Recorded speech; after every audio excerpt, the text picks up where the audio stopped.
अभी तक इस देश में ये हाल रहा है कि जिस भी जाति पर ये मना करते हैं कि हम समानतावाद चाहते हैं, और समानता आज तक हुई नहीं है। किसी भी जाति की अगर आप बात करें, जो ऊपर आ जाए वही अपना वर्चस्व बना देते हैं और उनसे आगे वो अपने स्तर से काम करते हैं, क्योंकि यहाँ लोकतंत्र है। लोकतंत्र को दिखाने का दिखावा करते हैं समानता का, और समानतावाद आज तक देश में आई नहीं है, ये आपको पता है, हमें पता है। और जो हम आज बात कर रहे हैं जनगणना की, जातिगत जनगणना इसलिए ज़रूरी है क्योंकि आज तक जितनी भी जातिगत जनगणना हुई है उसको इन्होंने ओपन नहीं करा, उसको हाईलाइट नहीं करा, उसका कभी प्रचार नहीं करा, कभी बताया नहीं।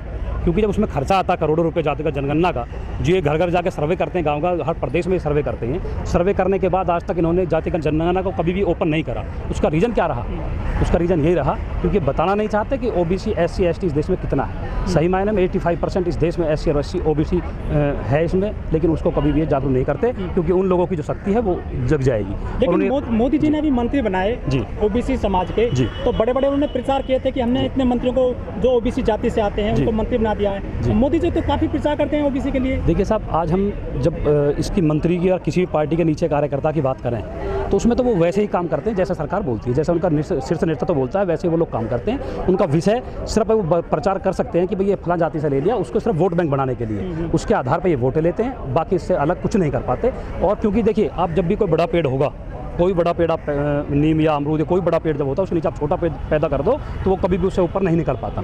उसके जो बेड़ियाँ, उसके जो फ्रांचेज हैं, जो टहनियाँ उसके नीचे जकड़ के रह जाती है। तो उसी प्रकार इन मंत्रियों का हाल रहता है। देश में जब भी जो सरकार रहती है, जो सरकार के मुख्य नेतृत्व जो चाहता है, वो लोग सिर्फ वही काम करते हैं, उससे अलग कुछ नहीं कर पाते, सिर्फ बोल पाते हैं, और वो सिर्फ केवल और केवल वोट बैंक की राजनीति करते हैं। अश्विन भाई जी, दिल्ली एनसीआर के जो गुर्जर हैं जी, वो काफ़ी मजबूत हैं आर्थिक रूप से, सामाजिक तौर पर भी उनका जो है बढ़िया रुतबा है देश में। लेकिन जब आंदोलन की बात आती है, एक्शन की बात आती है, वो कहीं भी नजर नहीं आते हैं आंदोलन करने के लिए। देखिए साहब, आंदोलन की अगर आप बात करें तो सबसे पहले जो हमारे पूर्वज थे, विजय सिंह पथी, या आपने अब से पहले जो नाम सुना, राव सिंह सुना होगा, मीर भोज सुने होंगे, विजय सिंह पथी सुने होंगे, और धन सिंह कोतवाल सुने होंगे।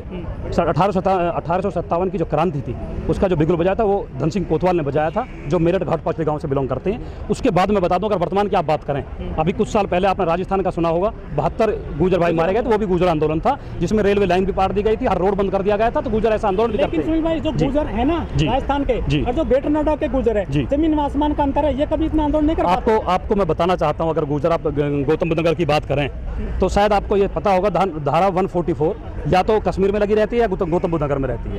आज तक का इतिहास रहा है। यहाँ पर सुनिए मेरी बात, मैं बताना चाहता हूँ आपको, वो कोई क्या चला गया उसकी पर्सनल अपना काम, राजनीतिक काम करना है। लेकिन देखिए, उसके बाद अगर हम क्षेत्र की बात करें तो जिला गौतम बुद्ध नगर एक रिकॉर्ड रहा आज तक का कि 2,20,000 रुपए का जो मुआवजा था एक बीघे का, आज वो मुआवजा 29 लाख कुछ बीघे का होगा। उस पर भी अभी आंदोलन चल रहे हैं।